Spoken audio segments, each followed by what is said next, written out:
बीदर शहर से एक अहम खबर सामने आ रही है। राष्ट्रीय मेगा लोक अदालत में बीदर जिले भर में रिकॉर्ड संख्या में मामलों का निपटारा किया गया है। आइए जानते हैं पूरी खबर।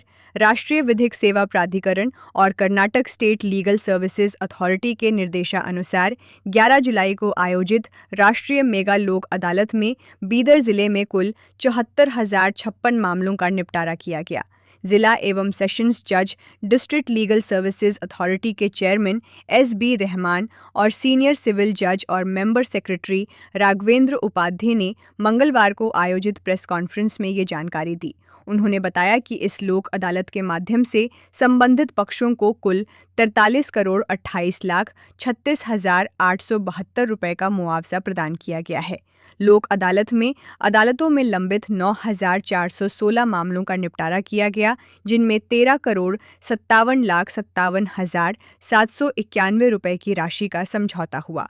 इसके अलावा 64,640 प्री लिटिगेशन मामलों का भी सफलतापूर्वक समाधान किया गया, जिसके तहत 29 करोड़ 70 लाख 79,081 रुपये का मुआवजा दिया गया।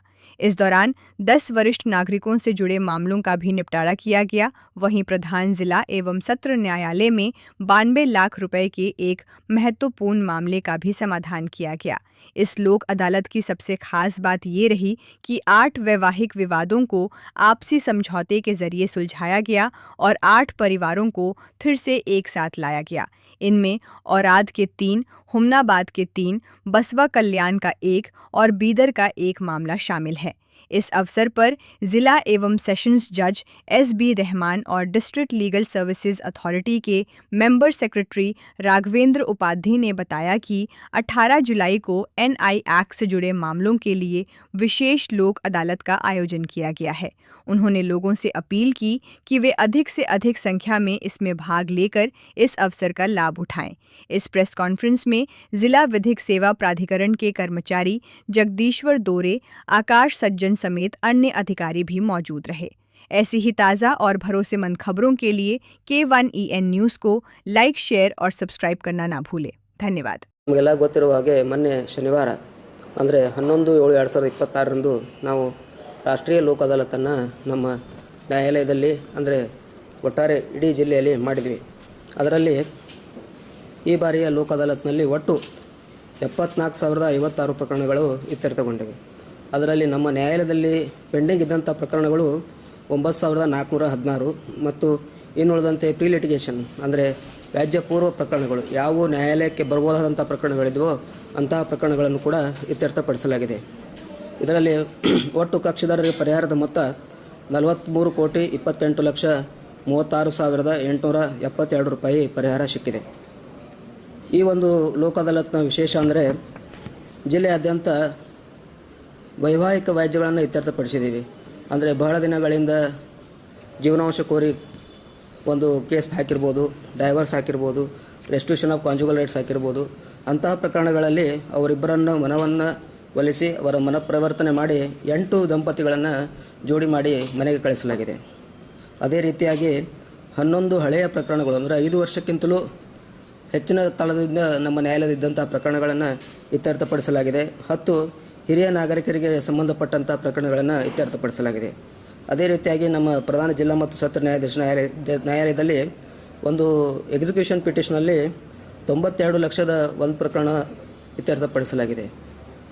ಈ ರೀತಿಯಾಗಿ ನಾವು ಈ ಜಿಲ್ಲೆಯಾದ್ಯಂತ ಒಂದು ಲೋಕ ಅದಾಲತ್ನಲ್ಲಿ ಯಶಸ್ವಿಯಾಗಿದ್ದೀವಿ ಅಂತ ಹೇಳಲಿಕ್ಕೆ ಇಚ್ಛೆಪಡ್ತೀನಿ. ಇದರಲ್ಲಿ ತಮ್ಮ ಪಾತ್ರ ಬಹಳ ಮುಖ್ಯವಾದದ್ದು.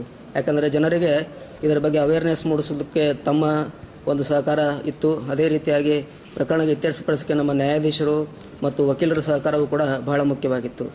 ಇದೇ ರೀತಿಯಾಗಿ ನಾವು ಇದೇ ತಿಂಗಳಿನಲ್ಲಿ ಅಂದರೆ ಬರುವ ಶನಿವಾರ 18/7/2026ರಂದು ಎನ್ಐ ಆ್ಯಕ್ಟ್ಗೆ ಸಂಬಂಧಪಟ್ಟಂತಹ ಪ್ರಕರಣಗಳನ್ನು ಲೋಕ ಅದಾಲತ್ನಲ್ಲಿ ರಾಜಿ ಮಾಡಿಸುವ ಮೂಲಕ ಇತ್ಯರ್ಥಪಡಿಸಲಿಕ್ಕೆ ನಾವು ಮತ್ತೊಂದು ಒಂದು ಕಾರ್ಯಕ್ರಮವನ್ನು ಹಮ್ಮಿಕೊಂಡಿದ್ದೇವೆ.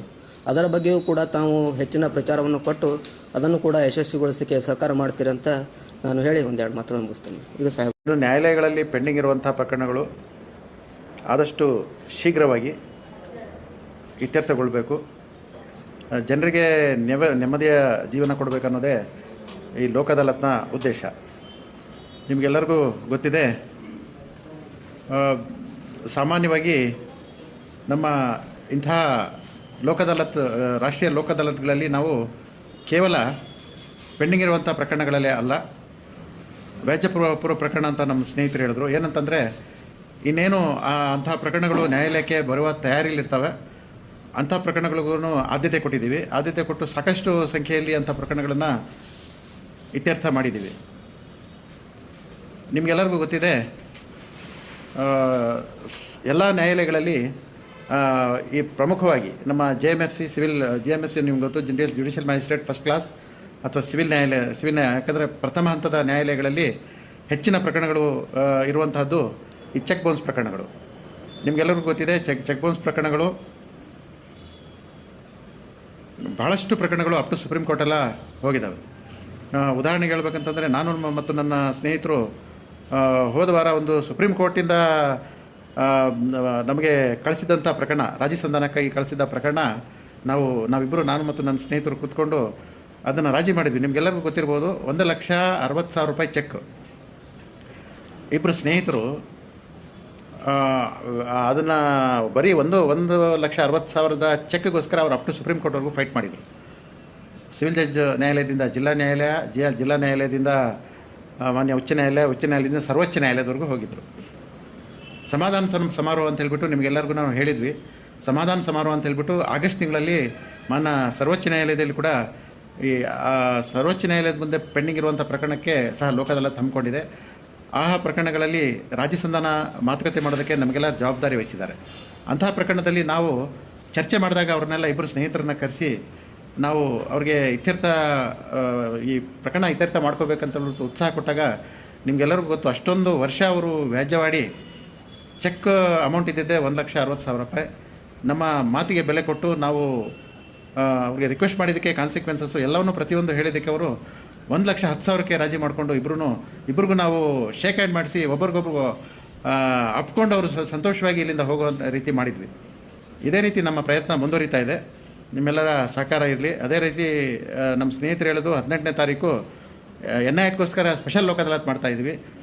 ನಿಮಗೆಲ್ಲರಿಗೂ ಗೊತ್ತಿದೆ, ಎಲ್ಲರಿಗೂ ಸಣ್ಣ ಪುಟ್ಟ ತೊಂದರೆಗಳಿರ್ತವೆ, ಸಾಲ ತೊಗೊಂಡಿರ್ತಾರೆ ಅಥವಾ ಬೇರೆ ಫ್ರೆಂಡ್ಸ್ಗೆ ಸಾಲ ಕೊಡಿಸಿರ್ತಾರೆ, ಅವ್ರು ಕೊಡಲಿಲ್ಲ ಅಂದರೆ ಇವ್ರು ಚೆಕ್ ಕೊಟ್ಟಿರ್ತಾರೆ. ಇಂತಹ ಸಂದರ್ಭಗಳಲ್ಲಿ NIA ಕೇಸ್ಗಳು ರಿಜಿಸ್ಟರ್ ಆಗಿರ್ತವೆ. ಇದು ನಾವು ಮನಸ್ಸು ಮಾಡಿದ್ರೆ ಭಾಳ ಸಣ್ಣ ಪುಟ್ಟ ಪ್ರಕರಣ. ಅದು ಮನಸ್ಸು ಮಾಡಲಿಲ್ಲ ಅಂದರೆ ಏನಾಗುತ್ತೆ ಅಂತಂದರೆ, ನಿಮ್ಗೆ ಹೇಳಿದ ಪ್ರಕಾರ ಸುಪ್ರೀಂ ಕೋರ್ಟ್ವರೆಗೂ ಹೋಗ್ತದೆ. ಆ ಕಾರಣದಿಂದ ನೀವು ದಯಮಾಡಿ 18ನೇ ತಾರೀಕು ಏನು NIA ಗೆ ವಿಶೇಷವಾದ ಲೋಕ್ ಅದಾಲತ್ ನಾವು ಹಮ್ಮಿಕೊಂಡಿದ್ದೀವಿ, ಸಾಕಷ್ಟು ಪ್ರಚಾರ ಕೊಡಬೇಕು. ಇದರಲ್ಲಿ ನಾವು ಇಂತಹ NIA ಪ್ರಕರಣಗಳನ್ನು ಸಾಕಷ್ಟು ಇತ್ಯರ್ಥ ಮಾಡಬೇಕು ಅಂತ ನಮ್ಮ ಉದ್ದೇಶ ಇದೆ. ಇದಕ್ಕೆಲ್ಲ ನಿಮ್ಮೆಲ್ಲರ ಸಹಕಾರ ಅದಕ್ಕೆ ಅಗತ್ಯ ಇದೆ. ಸಾಕಷ್ಟು ಪ್ರಚಾರ ಮಾಡಬೇಕಂತ ಕೇಳ್ಕೊಳ್ತಾ ಇದ್ದೀನಿ.